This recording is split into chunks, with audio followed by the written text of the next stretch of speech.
सभी विद्यार्थियों को वंदे मातरम। हम लोग अपने लोकतंत्र के लेक्चर के तहत लोकतंत्र के गूढ़ रहस्यों को पढ़ रहे हैं। आज हम लोग लोकतंत्र के आदर्श पढ़ेंगे, अर्थात लोकतंत्र के अंदर या लोकतंत्र की अवधारणा के अंदर किस प्रकार के आदर्शात्मक मूल्य सम्मिलित हैं, अर्थात लोकतंत्र की अवधारणा अपने अंतर्गत किन आदर्शों को सम्मिलित करती है, लोकतंत्र की अवधारणा अपने अंदर किन मूल्यों को सम्मिलित करती है, किन मूल्यों को समाहित करती है, किन मूल्यों का प्रयोग करती है, किन मूल्यों को लागू करती है। आज हम इन्हीं को पढ़ेंगे और अपने इस लेक्चर के तहत हम इसी को जानने का प्रयत्न करेंगे कि लोकतंत्र के अंदर किन किन आदर्शों, किन किन मूल्यों को समाहित किया गया। लोकतंत्र की अवधारणा सामने वाले को या जानने वाले व्यक्ति को एक साधारण राजनीतिक अवधारणा लग सकती है। लोकतंत्र की अवधारणा लोगों के पास केवल यही जानकारी हो सकती है कि लोकतंत्र की अवधारणा केवल और केवल एक राजनीतिक प्रशासनिक अवधारणा है, जिसके माध्यम से शासन का संचालन किया जाता है, जिसके माध्यम से राजनीतिक व्यवस्था का संचालन किया जाता है, जिसके माध्यम से उस देश के कानून राजनीति का निर्माण होता है। लेकिन वास्तव में लोकतंत्र की अवधारणा राजनीतिक अवधारणा को बहुत आगे निकल जाती है।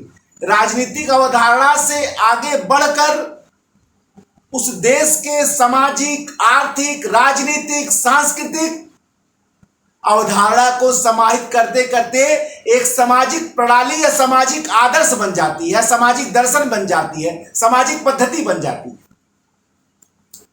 आज लोकतंत्र के इसी सामाजिक अवधारणा से एक प्रमुख तत्व के बारे में पढ़ेंगे हम लोग, लोकतंत्र के मूल्य आदर्श, यानी किस प्रकार के आदर्शात्मक मूल्य को लोकतंत्र की अवधारणा समाहित करती है। सबसे पहली जो लोकतंत्र के आदर्श जो सबसे पहला है वो है कि लोकतंत्र में व्यक्ति के व्यक्तित्व का सम्मान किया जाता है। देखिए, जब राजतंत्र था, जब तानाशाही था, जब अभिजात वर्ग की सेवा थी, अंग और अंगी का सिद्धांत प्रचलित था। राज्य अंगी है, ठीक, व्यक्ति उसके अंग है।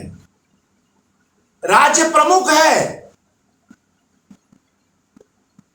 व्यक्ति उसके साधन है। पहले व्यक्ति और राज्य के बीच साधन और साध्य की अवधारणा थी। कुछ तो दार्शनिकों का यहां तक कहना था कि राज्य पृथ्वी पर ईश्वर का अवतरण है, राज्य के प्रत्येक आदेश को मानना चाहिए। लोकतंत्र की अवधारणा ने इन समस्त सिद्धांतों को पलट कर रख दिया। ये लोकतंत्र की ही अवधारणा है जिसने जनता को साध्य बना दिया, लोकतंत्र को जनता के हितों के लिए साधन बना दिया। लोकतंत्र की अवधारणा यह मानती है कि प्रजा या जनता या लोग, पीपुल साध्य है और शासन व्यवस्था क्या है, साधन है। जनता के हितों की समृद्धि के लिए, जनता के कल्याण के लिए, जनता की आवश्यकता की पूर्ति के लिए, जनता के न्याय के लिए।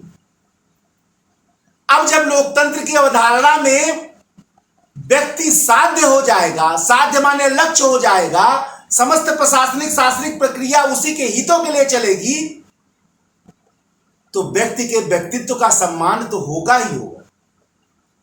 और यही लोकतंत्र का पहला आदर्श है। लोकतंत्र की अवधारणा व्यक्ति के व्यक्तित्व का सम्मान सर्वोपरि मानती है। लोकतंत्र की अवधारणा व्यक्ति के गरिमा को सर्वोपरि मानती है। लोकतंत्र के ये आदर्श लोकतंत्र की अवधारणा में समाहित हैं। अब इसका प्रयोग हो रहा है, नहीं हो रहा है, ये लोकतंत्र की प्रणाली को संचालित करने वाले लोगों का दोष है, लोकतंत्र की दोष नहीं है। एक चाकू का प्रयोग हत्या के लिए होता है, और एक चाकू घर में अगर ना रहे तो सुबह से शाम तक घर गृहस्थी के कार्य नहीं चलेंगे।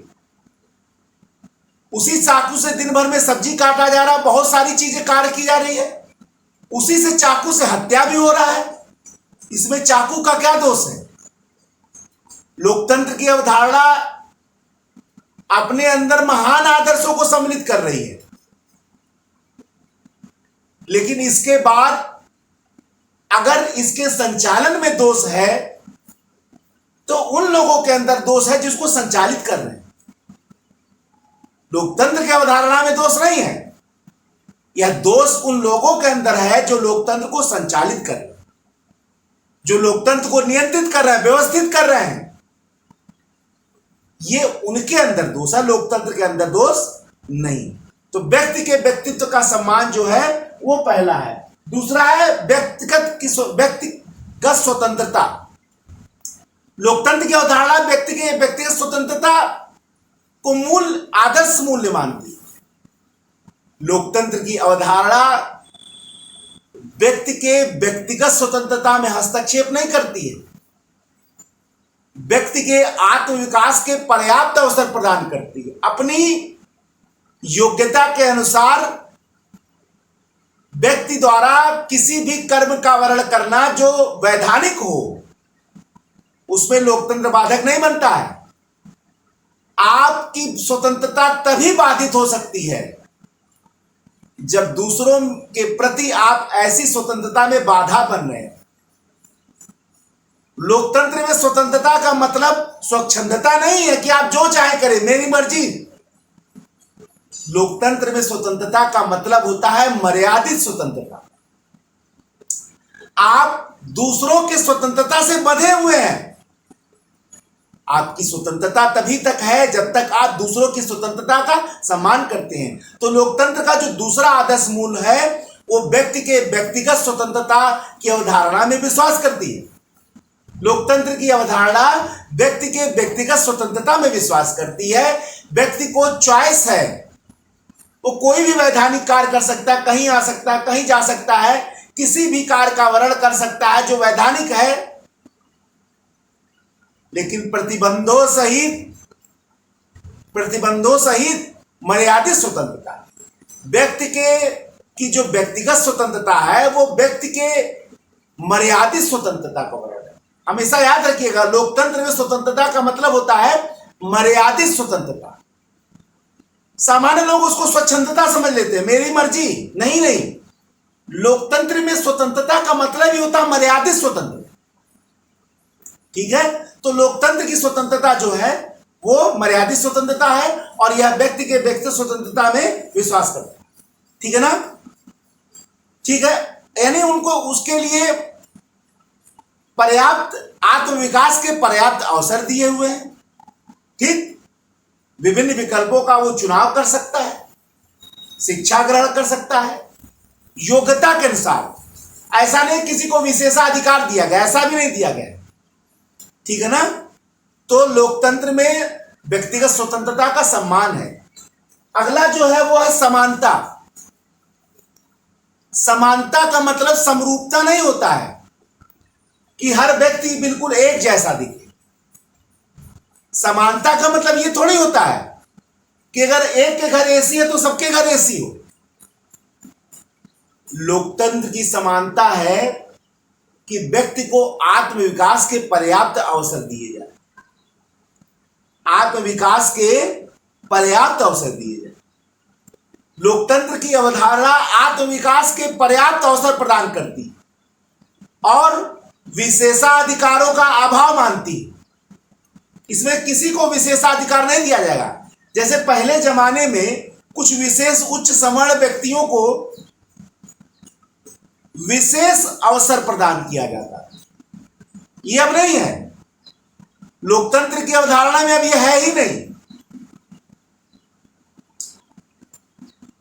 लोकतंत्र में समानता का मतलब आज समझ लीजिए आप, लोकतंत्र में समानता का मतलब ही होता है आत्मविकास के पर्याप्त अवसर। आत्मविकास के पर्याप्त अवसर तथा विशेषाधिकारों की अनुपस्थिति। अब चाहे आप समता की बात करिए, चाहे समानता की बात करिए, मैंने देखा है डिस्कशन आजकल ये भी होता है, समता समानता दोनों में अलग बता दिया गया है, एक में सबको बराबर पर लाके बताया जाता है, समता है समानता। सब अवधारणा इसी की बात करती है कि आत्मविकास के पर्याप्त अवसर दिए जा रहे हैं कि नहीं। एक बड़ा बच्चा है, छेद को नहीं देख पा रहा है, छोटा बच्चा छेद को नहीं देख पा रहा है, उस पार उसके लिए कुर्सी लगा दीजिए तो वो देख पाएगा, ये समता हो गया? नहीं, ये सब ये बता रहा है कि आत्मविकास के पर्याप्त अवसर। अगर आप आत्मविकास के किसी को पर्याप्त अवसर दे रहे हैं तो उसके परिस्थितियों के अनुसार ही दे रहे हैं। आत्मविकास का समान अवसर का मतलब ही हो गया कि परिस्थितियों के अनुसार अवसर देना, समानता हो गया, समता हो गया, जो आप कर लीजिए। दोनों अलग अलग है, मैं जान रहा हूं, दोनों अलग अलग व्याख्या किया जा रहा है आजकल, बहुत सारा मैं देख रहा हूं, ठीक है ना। लेकिन अगर व्यक्ति के आत्मविकास के पर्याप्त अवसर प्रदान कर दीजिए तो उसमें सब आगे। न्याय, लोकतंत्र के आदर्श में न्याय की अवधारणा समाहित है। न्याय दुनिया में एक ऐसी अवधारणा है जिसका परिभाषा हर व्यक्ति अलग अलग दिया। अगर हम न्याय की किसी सामान्य परिभाषा तक पहुंचना चाहें जो सबको मान्य हो तो असंभव है। न्याय की यह अवधारणा लोकतंत्र भी समाहित कर रहा है। न्याय की यह अवधारणा लोकतंत्र भी समाहित कर रहा है, लेकिन लोकतंत्र की न्यायिक अवधारणा मार्क्सवादी, साम्यवादी या विभिन्न विचारकों से पूर्ण रूप से बधी नहीं है। और लोकतंत्र की अवधारणा यह मानती है कि समाज न्यायपूर्ण हो। अगर किसी को ऐसा लग रहा है कि हमारे साथ अन्याय हो रहा है तो लोकतंत्र की अवधारणा प्रतिफलित नहीं होगी। समाज न्यायपूर्ण, लेकिन है क्या न्याय? अब न्याय को परिभाषित कैसे करें? ऐसे हमको 50 लोगों को परिभाषा बताने पड़ेगा, 50 लोगों का कॉन्सेप्ट बताना पड़ेगा। देखिए, न्याय की अगर एक समुचित परिभाषा किया जाए तो उसका मतलब यही होता है कि परिस्थितियों के अनुसार किसी व्यक्ति के साथ किया जाने वाला उचित और निष्पक्ष व्यवहार ही न्याय कहलाता है। अब ये बात तो लोकतंत्र में लागू ही हो जाती है। अगर कोई बेरोजगार है तो रोजगार दीजिए, अगर किसी के साथ वर्षों के साथ अन्याय हुआ है तो उसको आरक्षण दीजिए, उसको बराबरी तक लाइए। केवल सरकारी नौकरी में आरक्षण मत दीजिए, उसको किताब दीजिए, वस्त्र दीजिए, आवास दीजिए, भोजन दीजिए, पानी दीजिए, शिक्षा दीजिए, स्वास्थ्य दीजिए। केवल एक तक आप काहे रुके हैं? क्योंकि वोट चाहिए, केवल वोट चाहिए इसलिए एक तक रुके हैं। कौन कह रहा है कि आप उनको भोजन मत दीजिए? कौन कह रहा है कि आप उनको शिक्षा मत दीजिए? कौन कह रहा है कि आप उनको आवास मत दीजिए? कौन कह रहा है कि आप उनको स्वास्थ्य मत दीजिए? क्योंकि यह सब देने में वोट नहीं मिलेगा, वर्षों लग जाएगा, जीवन बीत जाएगा, जन्म खत्म हो जाएगा। आरक्षण देने में तुरंत वोट मिल जाएगा। समाज में आरक्षण की बात करने में तुरंत वोट मिल जाएगा। समाज में जाति की बात करने में तुरंत वोट मिल जाएगा। धर्म की, संप्रदाय की बात करने में तुरंत वोट मिल जाएगा। ये न्यायपूर्ण समाज नहीं है। न्याय तो परिस्थितियों के अनुसार व्यक्ति के साथ निष्पक्ष हो, उचित व्यवहार होना चाहिए। बेरोजगार है, रोजगार दीजिए, लेकिन रोजगार आप उसके योग्यता के अनुसार देंगे। जो क्लर्क बनने के लायक है, कलेक्टर बनाकर न्याय नहीं करेंगे आप। जो क्लर्क बनने के लायक है उसको आप कलेक्टर बनाकर न्याय नहीं करेंगे। इससे तो प्रशासन बिल्कुल बैकवर्ड, पीछे की ओर चला जाएगा। व्यक्ति के साथ निष्पक्ष और उचित व्यवहार परिस्थितियों के अनुसार होना चाहिए। यह न्याय लोकतंत्र समाहित करता है। लोकतंत्र विवेक में विश्वास करता है। लोकतंत्र भावनाओं में नहीं बहता है। लोकतंत्र धर्मतंत्र की ओर नहीं बहता है, जहां निर्णय केवल धर्म के आधार पर लिया जाता है। लोकतंत्र विवेक पे विश्वास करता है। यहाँ वाद विवाद होता है, यहाँ बहस होता है, यहाँ समझा बुझा कर निर्णय लिए जाते हैं। यहाँ निर्णय तर्क पर आधारित होता है, विवेक पर आधारित होता है, बुद्धि पर आधारित होता है, समझ पर आधारित होता है, वाद विवाद पर आधारित होता है।